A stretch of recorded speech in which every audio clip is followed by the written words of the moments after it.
আসসালামু আলাইকুম, বিসমিল্লাহির রহমানির রহিম। আজকে আমরা আমাদের বইয়ে বিজ্ঞান বইয়ে 151 এবং 152 পৃষ্ঠা সালোক সংশ্লেষণের দুটো পর্যায় আছে। আবার একটা পাতা দিয়ে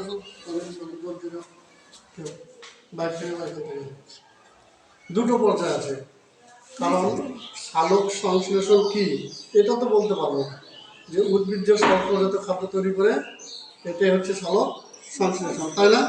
কি কি লাগে? কার্বন ডাইঅক্সাইড লাগে, পানি লাগে, এটা মিলে তৈরি করে। এখন এই প্রক্রিয়াটা কিন্তু দিন রাত 24 ঘন্টা চলে। কথা বুঝলেন না? আমার দিন রাত কয় ঘন্টা চলে? 24 ঘন্টা চলে। 24 ঘন্টা যদি চলে, দিনের বেলা তো সূর্য আলো আছে, রাতের বেলা কি সূর্য আলো আছে? তাহলে রাতের বেলা কেমন চলে? মানে কোনো ঘটনা হয় না কখনো? ব্যাপারটা বোঝো, এটা কিন্তু তোমার বাস্তব জীবনে বুঝতেই হবে, কারণ এই সালোক সংশ্লেষণের উপরে পৃথিবীটা টিকে আছে। এই পদ্ধতিতে অক্সিজেন উৎপন্ন হয় বলেই সেই অক্সিজেনটা আমরা পাই, বলে আমরা বেঁচে থাকি। আবার আমাদের কার্বন ডাইঅক্সাইড গাছ গ্রহণ করে বলে গাছ বেঁচে থাকে। তাহলে আমরা আজকে আলোক পর্যায়টা জানবো, সালোক সংশ্লেষণের আলোক পর্যায়। আলোক পর্যায় কাকে বলে আমরা এখন একটু খেয়াল করবো। যে পদ্ধতিতে আলোক শক্তি, এই আলোক শক্তিটা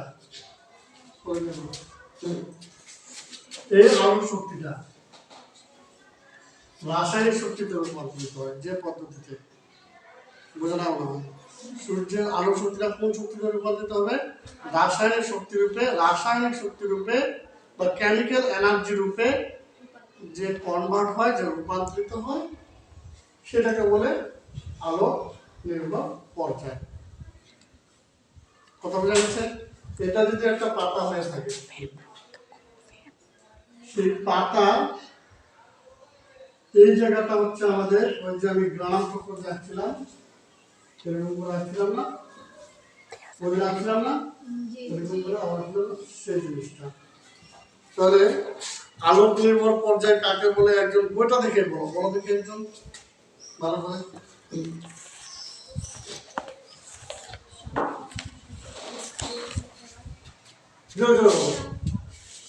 সালোক সংশ্লেষণের প্রক্রিয়া যে পর্যায়ে আলোক শক্তি রাসায়নিক শক্তিতে রূপান্তরিত হয়, এটিপি ও এনএডিপিএইচ তে সঞ্চিত হয়, তাকে আলোক নির্ভর পর্যায় বলে। তাহলে এটিপি এবং এনএডিপিএইচ রূপে সঞ্চিত হয়। তাহলে আমার এটা এই দুটো করতে হবে, তাই না? এবার আমার বিক্রিয়াটা খেয়াল করি। 2ADP আছে, নাকি বোঝা যায় না? তার সাথে দুটা পিআই, এই যে পিআই, এবং স্যার পিআই অর্থ আমরা বুঝি না। পিআই আইতে ইনঅর্গানিক, আইতে কি ইনঅর্গানিক, আর পিতে ফসফেট।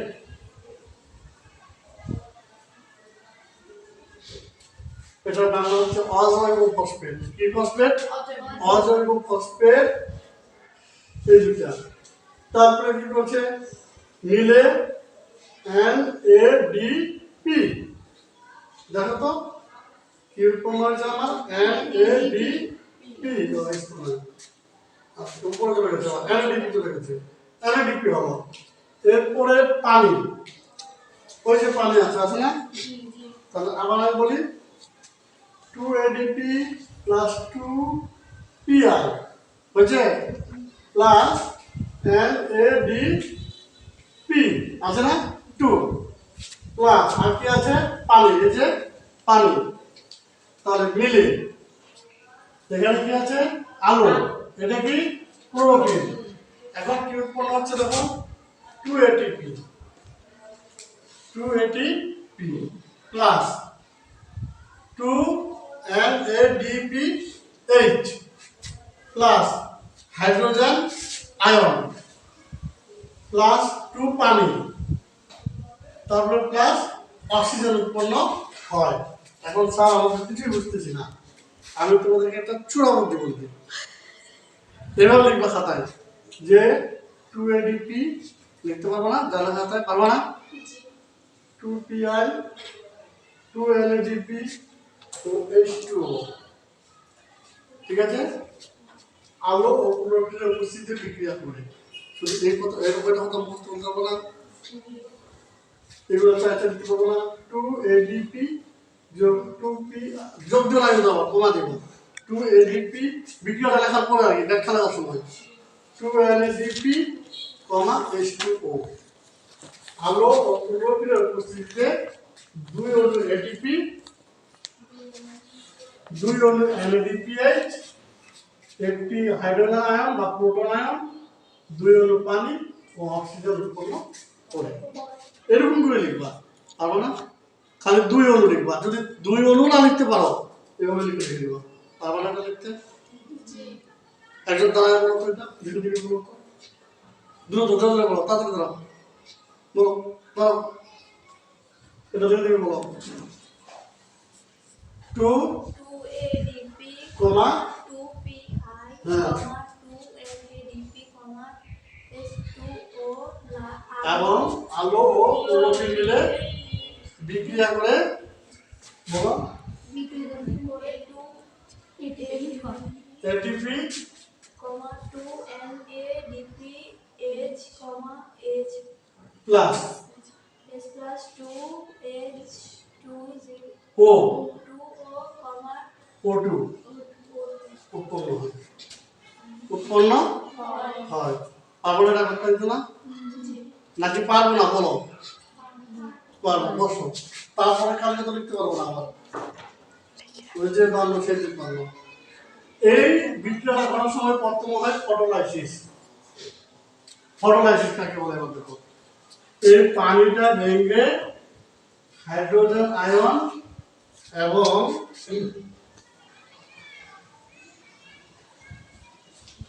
অক্সিজেন এবং ইলেকট্রন উৎপন্ন হওয়াকে বলা হয় ফটোলাইসিস।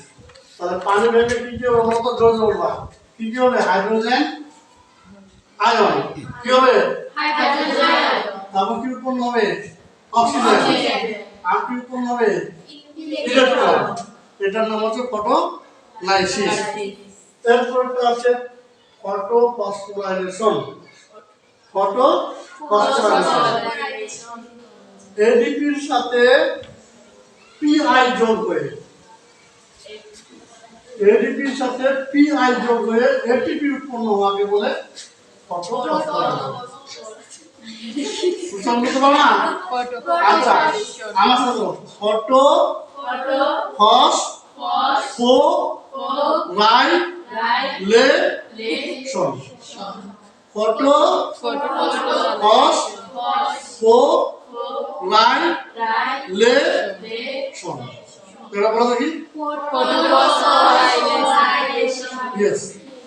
এটা কি, এডিপির সাথে যদি আইপি যোগ হয়, যোগ হয়ে কি উৎপন্ন হবে, এটিপি উৎপন্ন হবে। এই এটিপি উৎপন্ন হওয়ার পদ্ধতিকে বলা হয় ফটোফসফোরাইলেশন। আর কি বাকি থাকলো, বিজারিত NADPH বন্ড। এটা বলতেছে পাতায় যে NADP ছিল, এই যে NADP ছিল, এটা ছিল না, এর সাথে এই যে হাইড্রোজেন মুক্ত অবস্থা ছিল না, এই হাইড্রোজেন আছে আবার যোগ হয়েছে এখানে।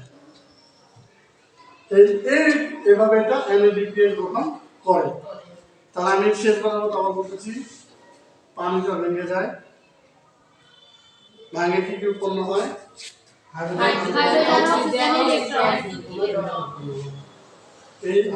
এই অক্সিজেনটা বাইরে বের হয়ে যায়। কত জনে বের করে দিচ্ছে, আমি যে পাতার মাধ্যমে বাইরে বের হয়ে যায়, যেটা আমরা গ্রহণ করি। এখন এই দুটোর মধ্যে এটা তো বের হয়ে গেছে, তাহলে এটা বাদ, আর কি বাকি আছে, হাইড্রোজেন। এটা কি করে, NADP এর সাথে এটা বিক্রিয়া করে কি উৎপন্ন হয়, NADPH। বলতে পারবো না, আর কি হয়, ADP এর সাথে PI যোগ হয়ে মনে হয় না, বুঝতে পারছো। সর্বশেষ আবার দেখো কি হয়, পানিটা ভেঙে যায়, ভেঙে গিয়ে কি উৎপন্ন হয়, হাইড্রোজেন অক্সিজেনটা কি করে পাতা পত্ররন্ধ্র দিয়ে বাইরে যায়, যা আমরা গ্রহণ করি। এরপরে এই হাইড্রোজেন এবার আমরা এটিপিটা, এটিপিটা কেন তৈরি হয়? এডিপির সাথে একটা পিআই যোগ হয়ে এটিপি উৎপন্ন হয়, দুটো পিআই যোগ হয়ে। আচ্ছা, এটিপি মানে হচ্ছে অ্যাডিনোসিন ট্রাইফসফেট, অ্যাডিনোসিন ট্রাইফসফেট। আর nicotinamide adenine die nucleotide phosphate, nicotinamide adenine die nucleotide phosphate. ঠিক আছে, অনেক করে তাই না? Adenine die phosphate, adenine die phosphate.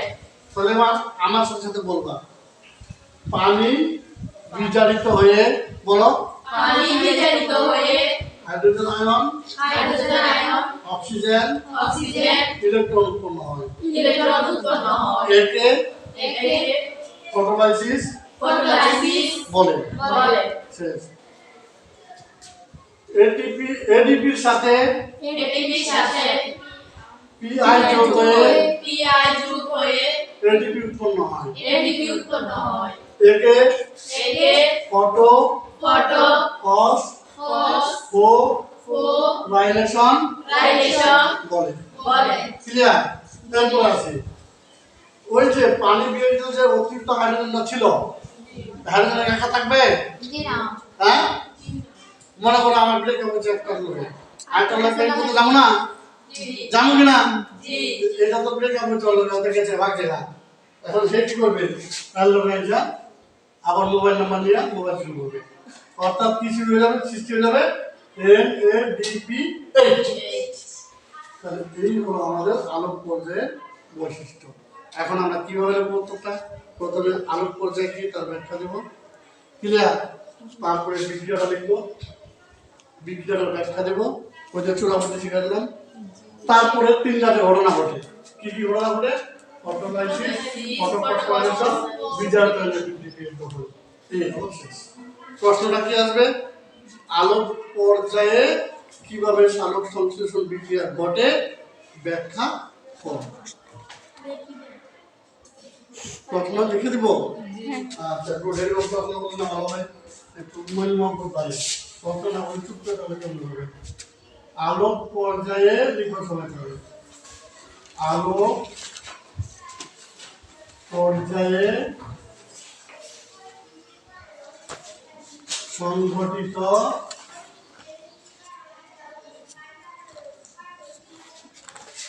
আলোক সংশ্লেষণ ব্যাখ্যা করো। আলোক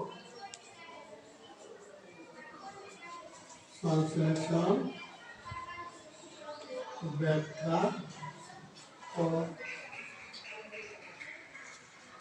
ওই যে তেহারি না তাহারি কয় না, বুঝলে বুঝপাতা, না বুঝলে তেজপাতা। তা আমার কথা হলো বুঝলে বুঝপাতা, না বুঝলে বইয়ের পাতা। ধন্যবাদ সবাইকে। আসসালামু আলাইকুম।